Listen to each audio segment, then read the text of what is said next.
আসসালামু আলাইকুম ভিউয়ার্স, আশা করি সবাই ভালো আছেন। পবিত্র রমজান মাস চলছে। আমি এটুকু আশা করতেই পারি যে আমার সমস্ত ফলোয়ার্স বন্ধুরা সবাই আল্লাহ তাআলার বিধান অনুযায়ী রোজা পালন করছেন, রোজাগুলো আদায় করছেন। এবার আমরা একটি অন্যরকম পরিবেশের রোজার মাসটা পেয়েছি। মানে খুব বেশি গরম নাই, খুব বেশি মানে রোদ থাকলেও এরকম তাপদাহ নাই।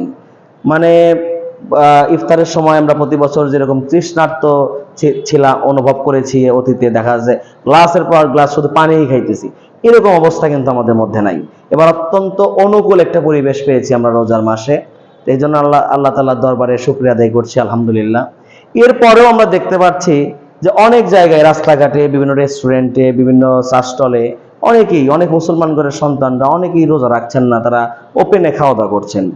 এবং তাদের মধ্যে এটা নিয়ে কোনো ধরনের যে হীনমন্যতাও এদের মধ্যে কাজ করছে না।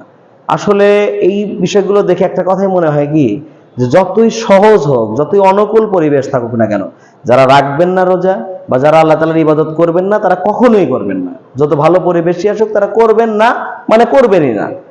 তো আসলে এটা কিন্তু ঠিক না। আমরা অনেক সময় দেখা যায় যে রোজাদারদের সামনেই অনেকেই তারা খাবার খাচ্ছে।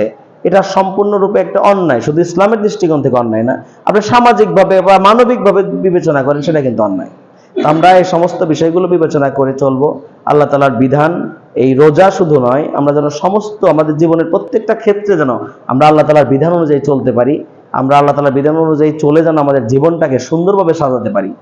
এই সকলের জন্য এই দোয়া করি, সকলের কাছে দোয়া চাই, এবং আল্লাহ তাআলা যেন আমাদের সবাইকে হেদায়েত দান করেন এবং হেফাজত করেন, এই আশাবাদ ব্যক্ত করে সবাইকে ধন্যবাদ জানিয়ে আজকে ভিডিও এখানেই শেষ করছি।